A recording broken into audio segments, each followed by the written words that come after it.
Hey everyone, my name is Elisa Covington, and the video today is a little different because I'm not bringing to you a polished house flip ready for the market, but a flip that we've been working on and we're on the final stretch with. So this house we've been working on for a couple of months, and it's a craftsman style home that's 120 years old that we are putting on a fresh coat of paint on the exterior and redid the landscaping with, but on the inside, we really had a lot of challenges, and I'm going to break it down for you.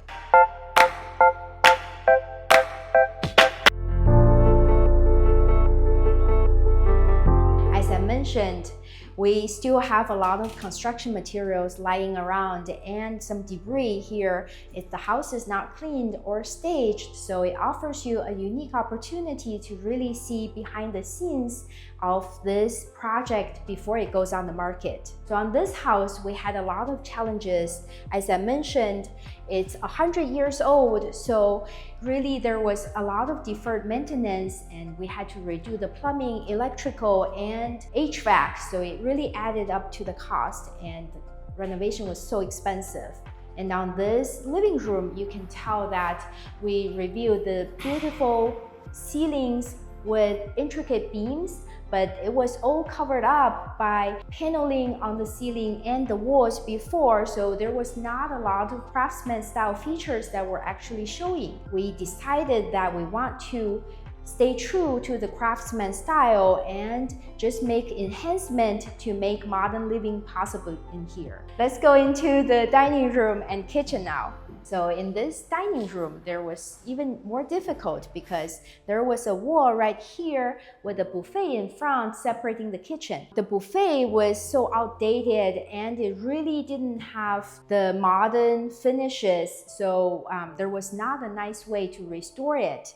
And also, because of that wall, the kitchen was boxed in and it was not acting as the center of entertainment. I thought long and hard about it because we really wanted to keep the nice craftsman style feature, but it was just not possible in here. We decided to remove the wall and open up the flow in here. So now you can see the kitchen is all bright and open, and it really is a lot better than before. In here, we also closed a doorway that was going to the hallway in there, and that allowed us to continue the kitchen cabinets and countertops all around.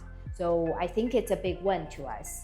And then next to the kitchen is a really awkward space before that was kind of a covered porch. So the previous owner did this all illegally, just cover up the ceiling, put up this wall here to make this kind of a sunroom. But then they also put laundry right here, which was weird, and with the walls unfinished and the paint peeling off, it was very unsightly. So we decided to kind of refinish it in here to make it nice and beautiful, and also relocate the laundry from there to the back of the house. So the back of the house was a big headache of mine because there was this illegal addition.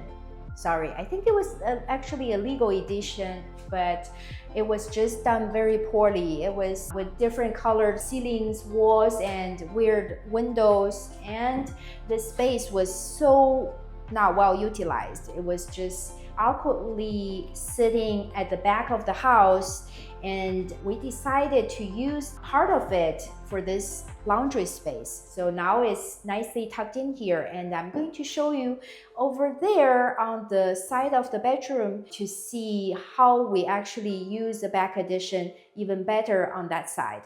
But from this door, we actually get to the backyard.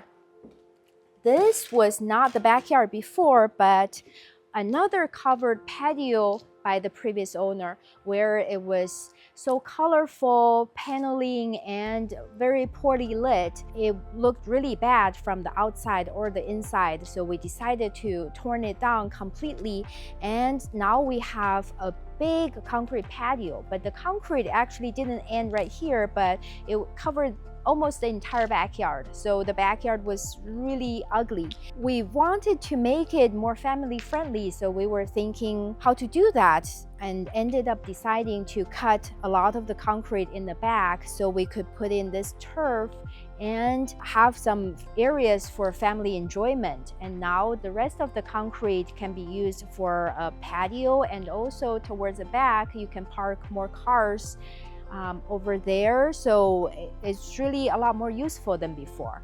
But there's more changes on the bedroom and bathroom side, and let me show you over there.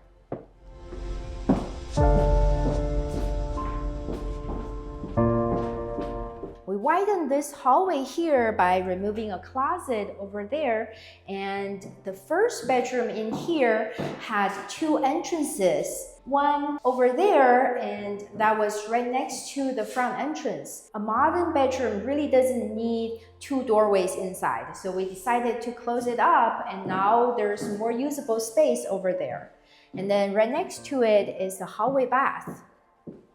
In this bathroom, it was in such disarray with all the fixtures in random places and really not well utilized. And you know that I hate wasted spaces. So in here, we reconfigured the layout and put everything back in place with a more traditional layout. Now it's more functional, and there's even more storage on this side.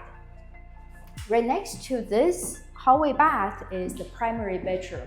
So the room is huge. It's because there was the addition that I was talking about. It actually started right here. So when I bought the house, you could see the big seam in the ceiling and a bulge on the floors. So it clearly showed you that there was some addition kind of poorly done in the back. So we wanted to mitigate that by fixing the floors and the seam in the ceiling and the walls so that we make it more seamless. And then because this house only had one bathroom before we added one ourselves, so we decided to use the room in the back for this very large and luxurious primary bathroom. So now we have a dual vanity and a very spacious shower. I think it's a really big value add on this house.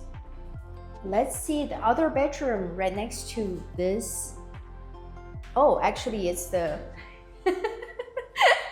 okay, so it's actually a walk-in closet attached to this primary bedroom. This was another space from the addition in the back that was not well utilized, and now we added this huge walk-in closet. If you're in the Bay Area, you know how precious closet space is, and this is very unusual, and I think it's going to be a big selling point when we put the house on the market.